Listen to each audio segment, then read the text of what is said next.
영을 위한 하나님의 말씀. 오늘 마가복음 11장 15절에서 19절입니다. 마가복음 11장 15절에서 19절 찾아서 교독하겠습니다. 제가 15절 읽겠습니다. 마지막 19절은 합독합니다. 그들이 예루살렘에 들어가니라. 예수께서 성전에 들어가사 성전 안에서 매매하는 자들을 내쫓으시며 돈 바꾸는 자들의 상과 비둘기 파는 자들의 의자를 둘러 엎으시며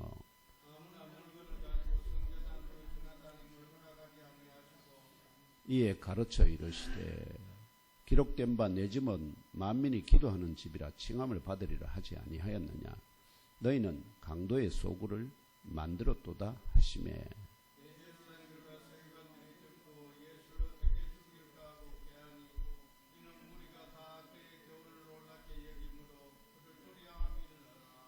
함께 읽겠습니다. 시작. 그리고 날이 저물매 그들이 성 밖으로 나가더라. 아멘. 오늘 본문의 말씀을 중심으로 강도의 소굴로 타락한 예루살렘 성전이라는 제목으로 주의 말씀을 상고하고자 합니다. 기도 제목 다시 한번 읽겠습니다. 시작. 강도의 소굴로 타락한 예루살렘 성전. 예루살렘 성전을 세우신 하나님의 목적, 또 성막을 세우신 하나님의 목적, 이거는 이스라엘 백성과 하나님께서 만나시기 위함입니다. 그래서 만나면은 뭐 하겠습니까? 이스라엘 백성들이 하나님 앞에 소원을 아리고, 그러면 하나님께서 그 소원을 듣고 어떻게요? 응답하는. 그래서 하나님 집은 기본적으로 뭐 하는 집이라고요? 기도의 집. 기도한다 이렇게 하는데 원래는 그냥 기도입니다. 기도의 집 이런 뜻입니다. 이걸 우리말로는 좀 기도하는 집 이렇게 하는데 그냥 기도의 집입니다. 기도의 집. 그러니까 원어는 그냥 기도의 집입니다. 기도하는 집이 아니고 아시겠죠? 기도의 집. 오늘 주연후 마지막 주일에 경산 예멈교에서 올려드리는 신령한 예배에 참석하신 형제 자매들과 온 가족 모두 2025년 새해에도 영육이 더욱 강건하시기를 기원합니다. 범사가 형통하기를 축원합니다. 마음의 근심이 떠나가고 염려가 없기를 소망합니다. 주 하나님의 명령에 무조건 예수로 응답하시는 아브라함 같은 사라 같은 믿음의 의인들이 되시기를 축복합니다. 오늘 우리에게 주신 하나님의 말씀은 나사렛 예수께서 어제 지난주에 말씀드렸지 않습니까? 그 전날입니다. 어제 공생의 마지막 주간의 월요일 오후입니다. 나귀 새끼를 타고 메시아 왕의 위상으로 예루살렘 성으로 들어가셨던 그 흥분과 기대가 채 식기도 전인 오늘 곧 공생의 마지막 주간의 화요일 아침에 밤을 지낸 베다니를 출발하여서 벳바게를 통과한 후 감람산을 넘어서 예루살렘 성 안으로 들어가셨고, 또한 성전 안으로 들어가시자마자 나사렛 예수께서 강도의 소굴로 타락한 예루살렘 성전을 정화하시기 시작하셨다고 증언합니다. 성전을 강도의 소굴이니까 그러면 뭐를 다 내쫓아야 되겠습니까? 거기 있는 강도들을 내쫓아야 되겠죠. 또 다시는 강도들이 들어오지 못하게 막아야 되겠죠. 이제 그런 일을 시작하셨다고 증언합니다. 그렇다면 첫째 나사렛 예수께서 1세기 당시에 예루살렘 성전이 강도의 소굴로 타락했다고 말씀하는 영적인 의미는 무엇일까요? 왜냐하면 그 당시에 모든 사람들은 다 그 예루살렘 성전을 어떻게 했을까요? 천하 만국에서 사람들이 와서 이렇게 아름다운 성전이 어떻게 있을 수 있냐면서 칭찬하고 하나님께 영광이 된다고 다 그렇게 사람들 눈에는 화려하고 멋졌거든요. 거기서 막 짐승 잡아가 피제사 올려드리면서 제사함을 받았다가 우리 구원 받았습니다 하고 막 고백하는 성도들, 유대인들, 이런 자들로 엄청난 부흥을 갈구하던 그 성전을 향해서 뭐라고 한다고요? 나사렛 예수께서는 강도의 소굴로 타락했다고 지금 말하고 있다. 강도의 소굴. 그 의미가 뭐냐? 왜 강도의 소굴이 됐냐? 또한 둘째, 강도의 소굴로 타락한 예루살렘 성전, 이것의 운명, 이게 계속해서 부흥하고 잘 될 거냐? 아니면은 다시는 찾아오는 자가 아무도 없도록, 찾아올 수도 없도록 완전히 마르고 파멸될 것인가? 그 운명에 대해서 이미 아무 말씀 안 하시지만 예언을 하셨습니다. 무엇으로? 지난번에 나귀 새끼를 타고 가시듯이 상징적인 방법으로 이 성전과 그 성전을 안고 있는 예루살렘과 또한 그 예루살렘을 품고 있는 이스라엘 나라가, 유대 나라가 어떻게 될 것인가 하는 그 운명에 대해서 보이지 않는 상징으로 예언을 하셨다 하는 것입니다. 이러한 명제를 상고하는 가운데 오늘 예멈교회 주일 예배에 참석하신 형제자매 여러분 모두 인생길에서 만나는 문제들, 갑작스런 사건 사고들, 나의 힘으로 해결할 수 없는 눈먼과 기머거리 질병에서도 헤어나거나 뚫고 지나갈 힘과 지혜와 권능을 주시는 나사렛 예수 그리스도 뒤에 계속하여 따르며 모두 천국까지 도달하시기를 축원합니다. 먼저 나사렛 예수께서 1세기 당시 예루살렘 성전이 강도의 소굴로 타락했다고 말씀하시는 영적인 의미가 무엇인지 알아보겠습니다. 오늘 우리에게 주신 하나님의 말씀 가운데 17절을 다시 한번 한 목소리로 읽으며 그 의미를 생각해 봅시다. 17절입니다. 17절 함께 읽겠습니다. 시작. 이에 가르쳐 이르시되 기록된 바 내 집은 만민이 기도하는 집이라 칭함을 받으리라고 하지 아니하였느냐. 너희는 강도의 소굴을 만들었도다 하시매 아멘. 내 집은 만민이 기도하는 집이라 칭함을 받으리라 기록하고 있는 성경은 이사야서 56장 7절의 말씀입니다.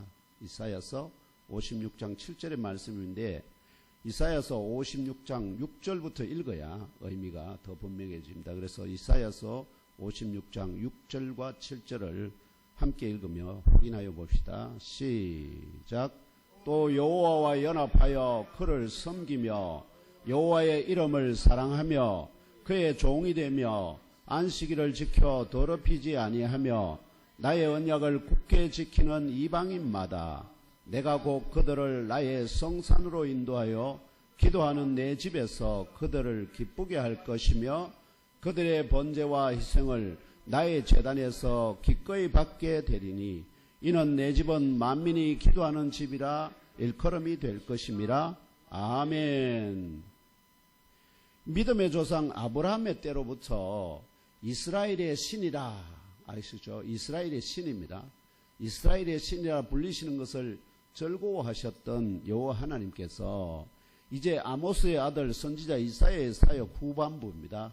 곧 주전 700년을 전후한 대략 30여 년간, 그러면 주전 715년부터 대략 685년에 와서는 오히려 남유다와 북이스라엘로 분열되어 다투다가 결국 북이스라엘 10지파가 722년에 아수르 제국에 완전히 멸망당하고 난 후입니다. 그리고 유다만 남았습니다. 그리고 그 영적 정체성을 완전히 잃어버리게 되므로 남유다만 그 명맥을 이어가던 이스라엘 향하여 진노하십니다. 진노. 여러분, 진노한다는 것은 사랑하는 자를 향해서 진노하지 상관없는 자를 향해서 진노 안 합니다. 아시겠죠? 자녀가 잘못될 때 진노하지 너무 자녀가 잘못되는데 내가 막 분을 내서 막 이렇게 하지 않습니다. 아시겠죠? 나하고 밀접한 관계, 즉 하나님이 이스라엘 향해서 진노하는 것은 그만큼 그 사랑하는 것이 말하면 배반을 당했기 때문에 진노하신다 하는 것입니다. 사랑하는 이스라엘 향후 여호와 하나님께서 진노하시게 된 배경에 대하여 이사야 선지자는 이어지는 56장 10절로 12절에 다음과 같이 증언합니다. 길었기 때문에 제가 그냥 읽어드리겠습니다. 뭐라고 하느냐? 이스라엘의 파수꾼들은 맹인이요. 파수꾼이 맹인이면 저기 오는 것을 볼 수 있을까 없을까요? 이스라엘의 파수꾼들이 맹인이라는 겁니다. 그리고 다 무지하다. 뭘 말해도 알아듣지를 못한다. 그 다음에 벙어리 개들이란 세 가지 말씀하셨죠. 첫 번째 맹인, 무지하며 벙어리 개들. 그래서 짖지 못한다. 저기 쳐들어오는데도 어떻게요? 벙어리 개들이라서 짖지를 못한다.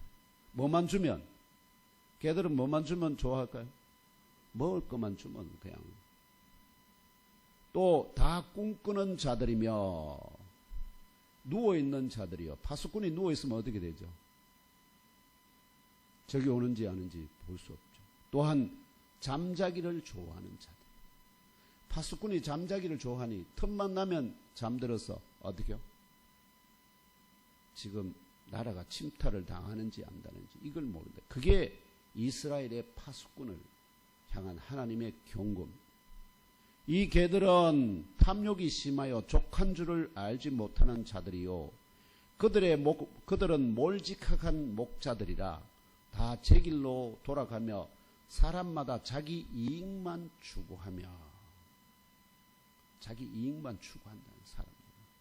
또한 오라 내가 포도주를 가져오리라 우리가 독주를 잔뜩 마시자 내일도 오늘같이 크게 넘치리라 하면서 막 그냥 흥청망청 먹고 마시고 즐기는 그 일에만 몰두하고 있다는 건 누가?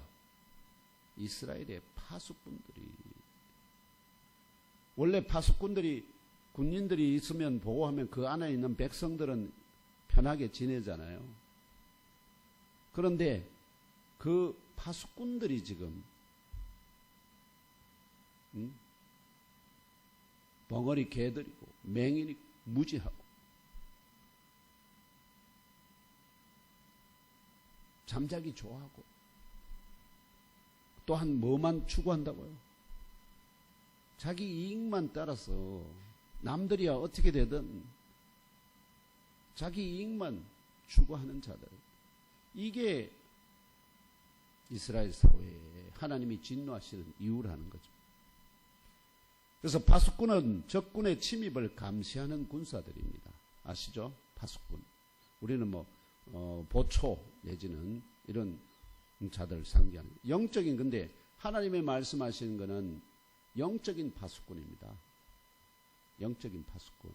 영적인 파수꾼은 하나님의 나라를 상징하는 이스라엘을 향하여 누가 도전할까요?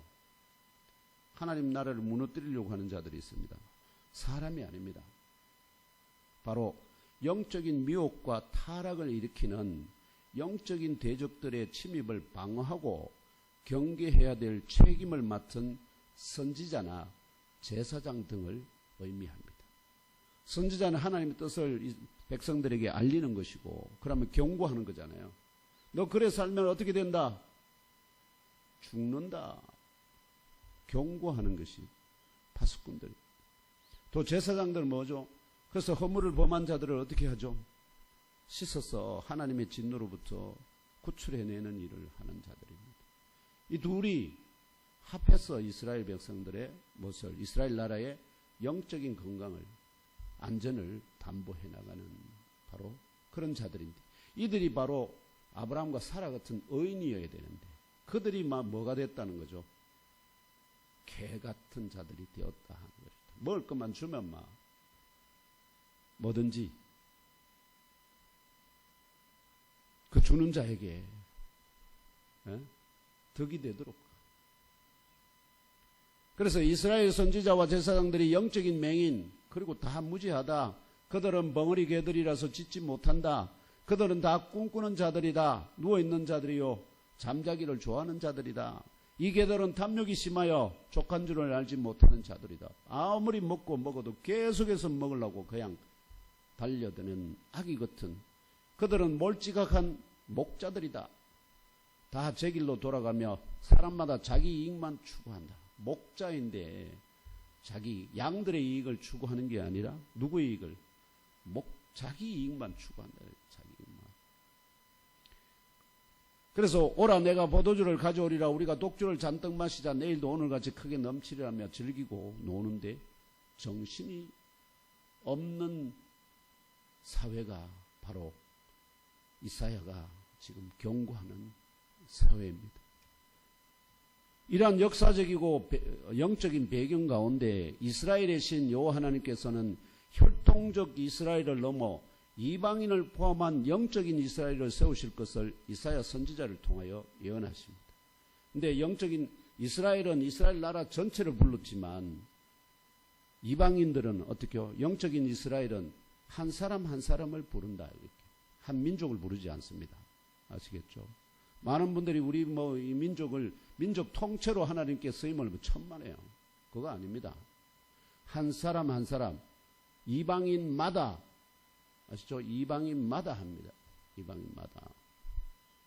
이 영적 이스라엘에 포함될 이방인들은 여호와와 연합하여 여호와를 섬기는 자들이요, 여호와의 이름을 사랑하는 자들이요, 여호와의 종이 됨을 즐거워하는 자들이요, 안식일을 지켜 더럽히지 아니하는 자들이요, 여호와의 언약을 굳게 지키는 자들이라고 이사야가 증언합니다.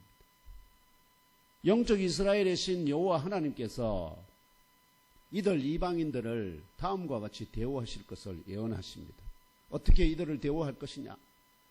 바로 자기 백성 이스라엘처럼 내가 그들을 나의 성산으로 인도하여 기도하는 내 집에서 그들을 기쁘게 할 것이며 그들을 기쁘시게 한다는 것. 그 다음에 그들의 번제와 희생을 나의 제단에서 기꺼이 받게 될 것이다. 이렇게 영적 이방인들을 포함한 영적 이스라엘들이 똑같이 누구처럼, 이 이방인들이 누구처럼, 이스라엘처럼 똑같이 하나님께서 대우해 주실 것을 예언하신 것입니다. 이러한 여호와 하나님의 영적 이스라엘에 포함된 이방인을 향한 대우로 인하여, 이방인과 똑같이 이스라엘과 똑같이 취급하잖아요. 그 대우로 인하여서 하나님께서 뭐라고 하냐? 내 집은 그래서 만민이 기도하는 집이라 일컬음이 될 것이라고 예언하신 것입니다. 이방인들이, 전 세계 이방인들이 다 하나님 앞에 와서 뭐 하게 된다고요? 하나님 집에서 똑같이 기도해서 하나님께 원하는 것을 얻게 된다는 것입니다. 왜 이게 문제가 되느냐 하면은 이스라엘 성전은요, 아시죠? 솔로몬 성전을 포함해서 스룹바벨 그 성전에는 이방인들이 출입이 절대 금지입니다. 이방인들은 출입할 수 없습니다. 출입하면은 성막의 경우에는 이스라엘 사람이라도 외인이든 누구든 간에 이 성막 텐트가 있는데 텐트 안에 성막이 있거든요. 그 텐트 바깥으로도 누구든지 허락 없이 말하면 접근하는 자는 전부 다 뭐라고 하느냐면 하나님께서 다 죽이라고 하거든요. 다 죽이라. 그래서 그 레위인들이 딱 그걸 방어합니다. 그래서 누구든지 그 안으로 접근하고자 하는 자들은 다 죽임을 당하게 하셨다 하는 겁니다. 그래서 역사적으로 예루살렘에 세워진 첫 번째 하나님의 집이 곧 솔로몬 성전이잖아요. 이 솔로몬 성전도 이 예언대로 원래 하면은 기도의 집으로 계속 그 역할을 계속해야 되는데 결국 어떻게 되느냐? 파수꾼들의 그 집을 섬기는 자들이 누구였습니까? 제사장들과 선지자들과 또한 거기 서기관들이었거든요. 근데 그들이 다 어떻게 됐다고요? 지금 맹인이요, 무지한 자요. 영적으로 무지하다는 거예요. 그 다음에 뭐가 됐다고요? 벙어리 개들이 되었다. 짖지 못하는 자들이 되었다. 그래서 이 파수꾼들의 타락으로 인하여 도적의 소굴이 되었기 때문에 바벨론 제국에 의해 결국 멸망당하고 말았다 하는 것입니다. 다시 예루살렘에 세워진 두 번째 하나님의 집이 곧 스룹바벨의 성전이기도 하고 헤롯 대왕이 화려하게 증축한 헤롯 성전도 지금 이 예언대로 기도의 집으로 유대인들은 깨달아 알고 믿었지만 유대인들은 다 너무나 자랑거리였거든요. 그들이 최고의 자랑거리였습니다. 그런데 그렇게 알고 깨달아 믿었지만 나사렛 예수께서는 이 성전이 기도의 집이 아니라 오히려 뭐가 됐다고요? 강도의 소굴로 타락했다고 선포하신 것입니다. 강도의 소굴이라는 말은요, 유대인들에게 익숙한 하나님의 말씀입니다. 강도의 소굴 하면. 솔로몬 성전이 무너지기 전에 성전으로 들어가는 출입구에 서게 하신 선지자 예레미야를 통하여 그 안으로 들어가는 유대인들을 향하여 선포하신 말씀 가운데 이 강도의 소굴이 나옵니다. 도적의 소굴이 나옵니다. 예레미야 7장 8절에서 11절을 함께 읽으며 알아봅시다. 예레미야서 7장 8절에서 11절 함께 읽겠습니다. 시작. 보라, 너희가 무익한 거짓말을 의존하는도다. 너희가 도둑질하며 살인하며 간음하며 거짓 맹세하며 바알에게 분향하며 너희가 알지 못하는 다른 신들을 따르면서 내 이름으로 일컬음을 받는 이 집에 들어와서 내 앞에 서서 말하기를 우리가 구원을 얻었나이다 하느냐. 이는 이 모든 가증한 일을 행하려 함이로다. 내 이름으로 일컬음을 받는 이 집이 너희 눈에는 도둑의 소굴로 보이느냐. 보라, 나 곧 내가 그것을 보았노라. 여호와의 말씀이니라. 아멘. 여기는 도둑의, 예레미야 그에서는 도둑의 소굴로 번역되어 있고요. 이 말씀의 그 배경은 솔로몬 성전, 곧 하나님 집 마당 안으로 들어가서 모세 율법이 명하는 대로 제단에 희생제물을 바친 이후에 이제 우리가 구원을 얻었나이다 하고 말하는 자기 백성을 향하여 여호와 하나님께서 내 이름으로 일컬음을 받는 이 집이 너희 눈에는 도둑의 소굴로 보이느냐 반문하실 뿐만 아니라 도적의 소굴로 보이느냐 반문하실까. 여호와 하나님께서 친히 그렇게 된 것을 보고 있다고 증언하십니다. 예레미야 입을 통해서 하나님이 그렇게 된 걸 다 보고 있다고 말씀하고 있는 것입니다. 이게 무슨 의미냐? 무슨 의미냐? 이것이 바로 기도의 집으로 세운 솔로몬 성전이 도둑의 소굴로 타락했기 때문에 바벨론 제국에 파괴되도록 허락하신 이유입니다. 원래 기도의 집이어야 되는데 이 기도의 집에 기도하는 자들이 모인 게 아니라 누가 모였다고요? 강도의 소굴이라면 그 안에 모인 자들이 다 뭐라는 거죠? 강도들이라는 거, 강도들.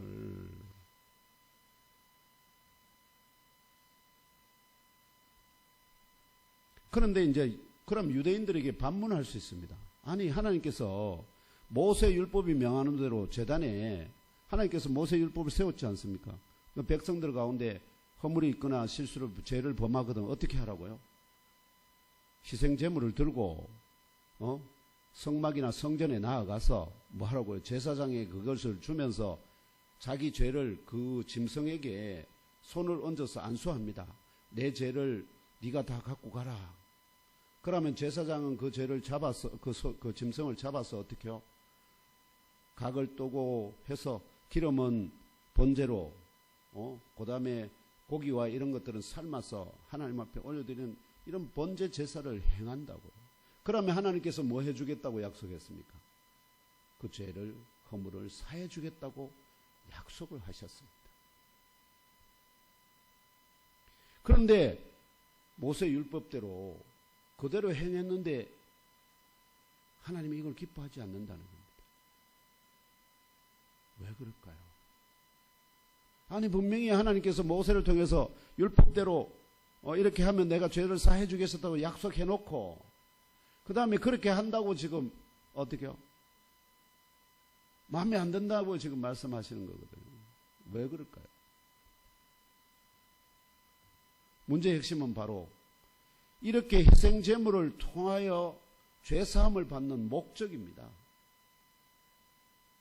하나님께서 이렇게 희생제물을 통해서 죄사함을 얻게 하시는 것은 내 백성 이스라엘이 항상 뭐 없이 죄 없이 의로운 백성으로 서기를 원해서 그런데 이 백성들은 그걸 어떻게 해석하느냐.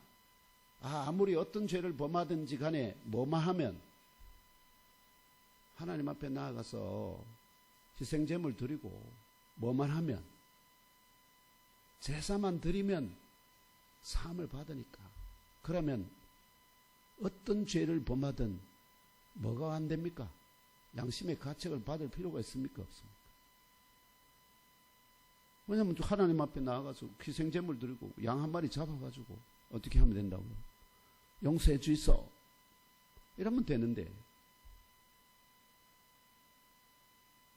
죄사함을 받은 이후에 의롭게 살고자 애쓰고 노력하는 그 중에 어쩌지 못해서 죄를 범하는 이것에 대해서 하나님이 그 죄를 사해줄 그건 가졌는데 이 에레미야 선지자 시대에 오히려 이 희생제물을 통한 죄사함이 가증하고 악한 일을 행하는 면죄부로 타락했기 때문에 이해되십니까? 이해 안 되십니까? 하나님께서 모세를 통해서 희생제사를 지내면 그러면 내가 그걸 궁일이 여기서 죄를 사해주고 그래서 의로운 백성으로 항상 내 앞에 서도록 해주겠다고 약속을 하셨는데 요걸 이스라엘 백성 유대인들이 어떻게 활용했다고요? 악한 일을 행하는 면죄부로 사용했다는 겁니다. 면죄부로. 그러니까 하나님 앞에 나와서 희생제사를 드리는 의미 자체가 다음에 내가 악한 일을 행하기 위한 수단으로 그걸 활용한다는 겁니다. 그러면서 항상 자기는 어렵다고요. 뭐 하다고요? 난 희생제사 드렸기 때문에 나 의로워. 난 죄 없어. 그래서 하나님이 잘 되게 해주시는 거야. 뭐냐면 강도짓을 해도 하나님이 제사해 주니까. 그럼 나는 그거 갖고 떵떵거리고 잘 사니까. 이 당시에 유대인들이 행한 가증하고 악한 일은 뭐냐? 도둑질하며 하나님 그 도둑질하는 겁니다. 11조 떼먹는 거 아시겠죠? 이게 다 도둑질입니다. 살인하며 뭘로 살인할까? 직접적인 살인이 아니라 뭘로 살인할까요? 말로. 간음하며 이거는 직접적으로 행하는 것. 마음으로도 거짓 맹세하며 증인 서기 위해서 거짓 맹세. 우리나라 지금 오늘날 우리 시대 이 나라 가운데도 뭐가 많습니까? 법정에 가서 위증을 해서 중요한 그 죄인이 처벌을 안 받고 오히려 떵떵거리는 이런 나라가 된 바알에게 분향하며 또한 너희가 알지 못하는 다른 신들을 따르는 우상 숭배였습니다. 여러분 진짜 뭐 점치력하고 이것만 우상 숭배인 줄 압니까? 돈이 최고인 줄 아는 사람 다 이게 돈이 뭐죠? 권력이 최고인 줄 아는 사람은 그게 권력이 우상 숭배입니다. 이런 가증하고 악한 일을 행한 후에 뭐가 생각나겠습니까? 양심에 약간 가책이 되니까 뭐 하면 좋습니까? 모세의 율법대로 솔로몬 성전에 와서 희생 제물을 바침으로 죄사함을 받아서 뭐라고 합니까? 우리가 구원을 얻었나이다 고백하였을 뿐만 아니라 그렇게 고백하였다는 겁니다. 그리고는 더 나아가 급기야 이 모든 가증하고 악한 일을 행하기 위하여 하나님의 집인 솔로몬 성전에 와서 희생 제물을 바치는 지경에 이르게 되었다는 증언입니다. 그걸 지금 하나님께서 어떻게요? 보고 있다는 겁니다. 그걸 보고 있다. 동일선상에서 다시 예루살렘에 세워진 두 번째 하나님의 집, 곧 기도의 집인 스룹바벨의 성전이자 헤롯 왕이 화려하게 증축한 헤롯 성전에서도 유대인들이 여전히 모세의 율법대로 희생 제물을 드린 후에 우리가 구원을 얻었나이다 고백하지만 나귀 새끼를 타고 입성하신 나사렛 예수 눈에는 이 성전이 이제 더 이상 영적으로 기도의 집이 아니라 오히려 강도의 소굴로 타락했다고 선포하신 것입니다. 이해되십니까? 그 선포했다는 그 강도의 집이 되었다는, 그래서 그 강도의 집을 예수께서 뭐 합니까? 정화하시고자 노력하죠. 그래서 뭐 합니까? 성전에 들어가서 그 안에서 매매하는 자들, 뭐 물건 사고 팔고 하는 자들, 뭐 때문에 물건 사고 팔고 할까요? 그들의 목적은 분명합니다. 물건을 사고 파는 이유는 뭐냐니까 하나님 앞에 희생 제사를 드리려고 하니까 뭐가 필요합니까? 재물이 필요하니까 그 편리하게 재물을 어디서 멀리서 끌고 올 필요 없이 어디서 성전 안에서, 건물 안이 아닙니다. 아시죠? 주로 이방인의 그게 있고 그 다음에 이스라엘 여인들의 그 말하면 마당이 있고요. 그 안에 그 다음에 이스라엘 사람들이 백성들이 들어가는 그런 그게 있습니다. 그 제사 성전 건물 안으로는 제사장들 외에는 아무도 못 들어갑니다. 그러니까 일반인들 못 들어갑니다. 그래서 예레미야가 하나님 입구에 서서 그 한다는 것은 이방인들의 입구, 그 건물 들어가는 문으로 들어가는 이방인의 입구 거기에서 서서 이스라엘 백성들을 향해서 외치는 것입니다. 그래서 이 나사렛 예수의 이 말을 들은 유대인들은 그들 중에서 그 안에서 섬기는 자들 중에서 가장 발끈한 사람들이 바로 강도들입니다. 그들이 누구였을까요? 바로 대제사장들과 서기관들이 가장 발끈하게 대적하며 나사렛 예수를 어떻게 죽일까 하고 꾀합니다. 쟤 때문에 우리 귀찮아 죽겠네. 쟤 없애버리자. 그래서 왜냐하면 무리가 다 그의 교훈과 가르침을 놀랍게 여길 뿐만 아니라 대제사장과 서기관들도 나사렛 예수를 두려워하게 되었기 때문입니다. 바로 강도가 제발 저린 격이었습니다. 이러한 나사렛 예수의 말씀은 여러분 여기 영적인 그것으로 그치지 않습니다. 결국 어떻게 되느냐? 주후 70년에 어떤 일이 벌어지느냐? 로마가 결국은 폭동을 일으킨 유대인들을 진압하기 위해서 결국은 다른 모든 지역들을 점령하고 어디까지 왔느냐? 예루살렘 성을 포위했습니다. 그랬을 때 그 예루살렘 성 안에 세 개의 말하면 집단의 대적들이 그 안에 모이는데 결국 나중에 어떻게 되느냐? 그 예루살렘 성전을 강도떼가 점령을 합니다. 강도떼가. 결국은 강도떼들이 이 성전을 방어 진주로 삼아서 로마군과 대적하는 거예요. 그래서 어떤 성전이 뭐로 가득 찼다고요? 강도들로 가득 찼기 때문에 강도의 뭐가 되었다고요? 소굴로. 외적으로도 예수님 당시에는 사람들이 볼 수 없었지만 결국 그로부터 한 세대가 지나가긴 주후 70년에 거기에 강도떼가 넘쳤다.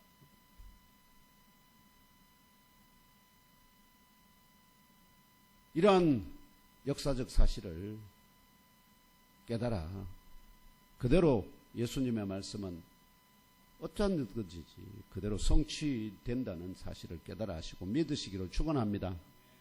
이것이 무너지는 것은 시간 문제예요. 왜냐하면 강도의 소굴이 이미 되었기 때문에 무너지는 것은 하나님이 정한 때 또는 돌아와야 될 자들 그들을 기다리고 있을 뿐이지 결코 말하면 지나가는 말이 아니었다 하는 것입니다. 결과적으로 지금 예루살렘에는 솔로몬 성전도 없고 헤롯 성전도 없습니다. 이 성전은 지금 뭐로 세워졌을까요? 하나님 지금 현재 우리 시대 가운데 하나님 집은 바로 교회입니다. 그러면 교회 안에서 섬기는 자들이 제일 문제가 됩니다. 중직들, 목회자를 포함해서 중직들. 결국은 뭐냐? 그들이 결국은 이 영적인 파수꾼이 되어야 되거든요. 영적인 파수꾼. 악한 것이 교회를 뭐하지 못하도록 기도의 집으로서의 그 기능을 아시겠죠? 파괴해서 결국 뭐로 만들까요? 교회를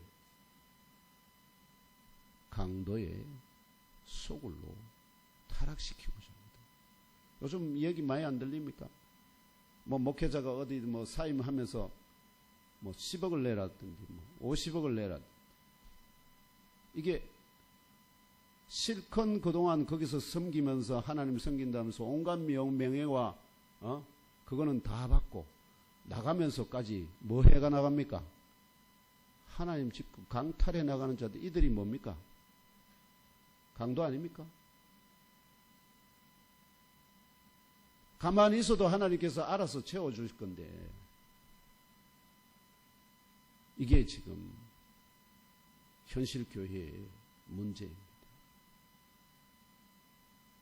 21세기 오늘 우리 시대 가운데 세워진 하나님의 집인 교회에서도 하나님의 백성으로 자녀로 세움을 받은 저와 형제 자매 여러분이 각자 한 주간의 삶 가운데 범한 허물과 죄를 나사렛 예수 그리스도의 이름으로 고백하고 용서를 구하는 기도로 사함을 받는다는 그 가르침에만 매몰되어서 사회생활 나가서는 교회를 나가서는 온갖 가증스럽고 악한 일을 다 행하면서도 돌아와서는 하나님 앞에 어떻게 해요?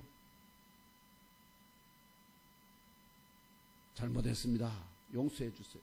그걸 반복해서 이제는 넘어서 어떻게 해요?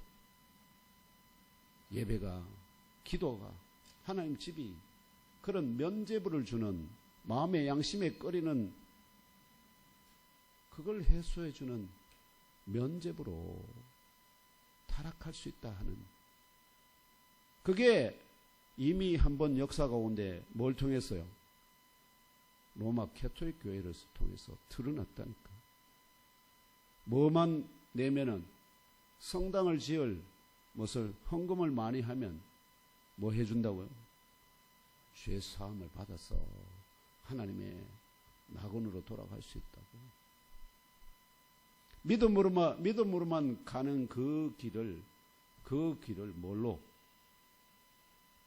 면죄부로 돈으로 사고 팔 수 있다는 그런 회개한 논리를 만들어서 그러다가 결국은 무너졌지만 지금도 여전히 영적으로는 어떻게 해요? 그와 같은 일들을 행하는 일이 이어지고 있다 하는 것입니다. 왜냐하면 사단이 그 휘하들이 공격을 멈추지 않기 때문에 언제까지요? 우리가 하나님 품에 들림받는 그날까지 끊임없이 우리 각자 그리고 교회마다 그런 영적인 도전이 계속되기 때문에 교회 중직들은 늘 언제나 뭐를 생각해야 된다는 거죠. 영적인 파수꾼의 그 사명을 잊어버리면 아니 된다. 오늘날 그런 영적인 파수꾼에 대해서 오히려 교회가 성도들이 뭐라고 생각할까요? 너무 심하다. 좀 여유있게 하면 안 됩니까? 이렇게 해서 오히려 그런 분들이 뭐 하도록 교회에서 배기지 못하도록 만든다.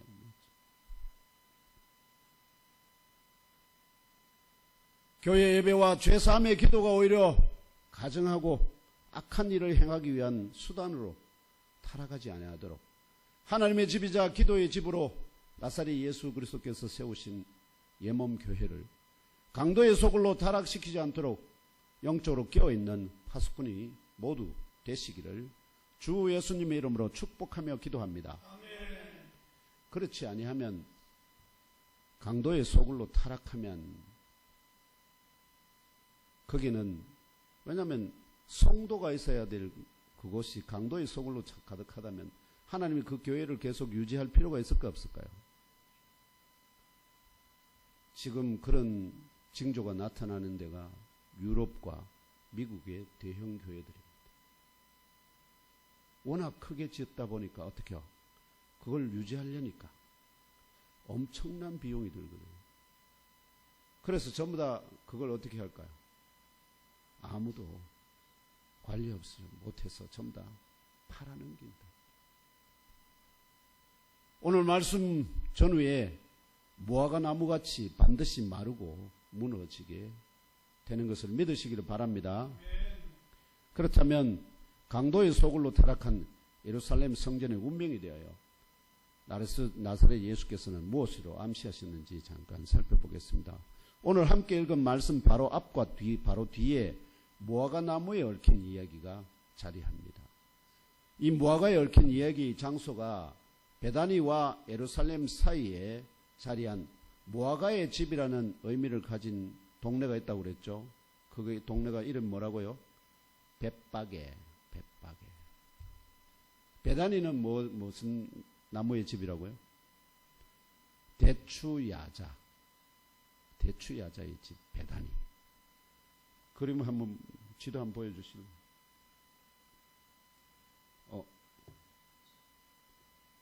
여기 처음 지도 한번 보여주세요. 예, 아니 처음 지도 없어요. 지도 없어요. 여기. 네, 여기 보시면은 예수님이 베다니에 도착해가지고 밑에 있죠. 베다니에서 이제 예루살렘을 가려면은 벳박에 거쳐서 감람산을 넘어서 지금 예루살렘 성으로 들어가게 되어 있거든요. 그래서 이 베다니라는 것은 대추 야자의 집이란 뜻이고, 벳박에는 무화과 나무의 집이란 뜻입니다.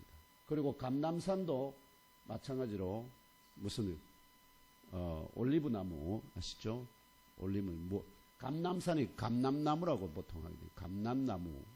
그래서 그 동네마다 자라는 수종이 조금 다르다. 그러면은 예수께서 베다니에서 나와서 둘째 날 화요일 날 나와서 예루살렘으로 들어가는데 중간에 뭐를 보게 되느냐면은 무화과 나무를 보게 됩니다. 그게 마가복음 11장 12절에서 14절이 있습니다. 오늘 읽은 말씀 바로 앞에 찾아 읽겠습니다. 마가복음 11장 12절에서 14절 찾아서 함께 읽으며 알아봅시다. 시작. 이튿날 그들이 베다니에서 나왔을 때에 예수께서 시장하신지라 멀리서 잎사귀 있는 한 무화과 나무를 보시고 혹 그 나무에 무엇이 있을까 하여 가셨더니 가서 보신즉 잎사귀 외에 아무것도 없더라. 이는 무화과의 때가 아님이라. 예수께서 나무에게 말씀하여 이르시되 이제부터 영원토록 사람이 내게서 열매를 따먹지 못하리라 하시니 제자들이 이를 듣더라. 아멘. 열매 맺지 못하는 무화과 나무에게서 마가는 이게 무화과의 때가 아니어서 열매 맺지 못하는 게 당연하다 이렇게 말하고 있는데요. 예수께서는 그거에 연연하지 아니하고 열매 맺지 못하는 무화과 나무에게서 영원토록 사람이 열매를 따먹지 못하리라 예언하셨습니다. 이 사건에 이어 오늘 말씀이 기록되어 있고요. 그 다음에 그리고 오늘 말씀에 이어지는 20절에서 22절에 이 무화과 나무가 어떻게 되었는지 증언합니다. 영원히 열매를 따먹지 못하라고 되었는데 한창 지난 뒤에 그렇게 됐을까요? 그 다음날 그렇게 됐을까요? 자, 그게 20절에서 22절입니다. 다시 찾습니다. 오늘 말씀 뒤에 20절에서 22절입니다. 시작. 그들이 아침에 지나갈 때에 무화과 나무가 뿌리채 마른 것을 보고 베드로가 생각이 나서 여짜오되 랍비여 보소서 저주하신 무화과 나무가 말랐나이다. 예. 거기까지 20절, 21절이죠. 네. 결국 무화과 나무가 어떻게 됐다고요? 말라버렸다. 말라 죽었다는 겁니다. 말라 죽으면은 그 무화과 나무의 주인은 어떻게 할까요? 땅만 버리잖아요. 뽑아서 다른 걸로 심겠죠. 뽑아서 버린다. 나사렛 여기에 이 무화과 사건이 어디에 들었다고요? 오늘 말씀 안에 들었습니다. 그러면 결국 이게 무슨 의미를 가지고 있을까요? 뭐에 대한 예언일까요? 결국은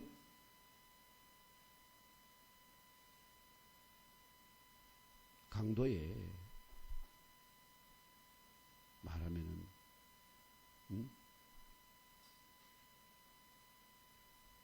강도들이 모이는 굴로, 굴혈이랍니다. 보통 다른 옛날에는 굴혈이라 해요. 강도에 무리가 모이는 그런 곳이 된, 처소가 된 이 예루살렘 성전이 뭐처럼 된다고요? 무화과나무가 된다. 말라버린다. 그런데 원래 무화과나무는 뭘 상징하느냐면 이스라엘의 대표적인 수종입니다. 그러니까 그것만의 성전의 멸망뿐만 아니라 무엇을 이스라엘 나라 전체의 마름과 함께 솔로몬 말하면 헤롯 성전도 그와 같이 될 것을 예언하신 것입니다. 베드로가 생각이 나서 나사렛 예수께 고합니다. 랍비여 저주하신 무화과나무가 말랐나이다. 베드로는 나사렛 예수께서 무화과나무를 저주하였기 때문에 말랐다고 증언하지만 나사렛 예수께서는 이 베드로의 인식을 개의치 아니하십니다. 물론 그의 인식이 옳을 수도 있고요. 또 그의 인식이 잘못되었을 수도 있습니다. 원래 이 나무는 뭐하든 열매 맺지 못하는 나무였을 수도 있습니다. 무화과나무 중에 아시죠? 열매 맺지 못하는 그런 경우도 있을 수 있기 때문입니다. 다만 요점은 이 무화과나무의 마름같이 무화과나무로 상징되는 이스라엘 나라의 마름과 함께 이 성전이 함께 마르고 파멸되어질 것을 예언하고 계시다는 진리를 깨달아 하시고 믿고 심령에 잘 박힌 못으로 새기시기를 주 예수님의 이름으로 축복하며 기도합니다. 오늘 이제 말씀을 맺고자 합니다. 오늘 주신 하나님의 말씀 마가복음 11장 15절로 19절을 중심으로 첫째, 나사렛 예수께서 1세기 당시에 예루살렘 성전이 강도의 소굴로 타락했다고 말씀하시는 영적인 의미는 가증하고 악한 일을 행한 후에 모세의 율법대로 솔로몬 성전에 와서 희생 제물을 바침으로 죄사함을 받아 우리가 구원을 얻었나이다 고백하였을 뿐만 아니라 더 나아가 급기야 이 모든 가증한 그 악한 일을 행하기 위하여 하나님의 집인 솔로몬 성전에 와서 희생 제물을 바치는 이게 일종의 면죄부로서 이들이 인식하기 시작되었다는 의미로 설교하였습니다. 결국은 예수님 당시에 또 예레미야 시대와 똑같이 예수님 시대에도 뭐가 됐다는 겁니다. 유대인들이 악한 일을 행하고도 대제사장들이 또는 서기관들이 악한 일을 행하고도 어떻게 한다고요? 하나님 집에 와서는 거룩한 제사장으로 그와 같이 목회자가 오늘 이 시대 가운데 목회자가 하나님의 백성들이 또 중직들이 악한 일을 행하면서 하나님 앞에 와서는 그냥 용서만 청하면 된다는 그런 일종의 면죄부로서 하나님 집이 타락하지 않도록 늘 경성하는 마음으로 하나님 앞에 서야 할 줄 믿습니다. 아멘. 그렇지 아니할 경우에는 하나님이 어떻게 하신다고요? 그 집을 마르고 다시는 찾아오는 사람이 없도록 파멸시키신다 하는 거 경고로 들으시고 그런 늘 성령이 교통하심으로 경성하는 마음과 또 영적인 도전과 시험에 끝까지 이기고 승리해서 우리 하나님께서 기뻐하시는 것이 모든 것이 하나님은 가하십니다. 다만 그 백성이 그것을 주었을 때 뭐하면 넘어질까 항상 염려하신다. 그래서 아브라함과 사라같이 무엇을 줘도 하나님 앞에 언제든지 이삭을 바침같이 자기 것이 아니라 하는 것을 고백하며 하나님 앞에 드릴 수 있는 그런 자들에게 하나님이 복을 주시는 것을 믿으시고 우리 엠몸교회 하나님의 능력으로 이 빈자들이 채워지기를 주 예수 그리스도 이름으로 축복하며 간절히 기도합니다.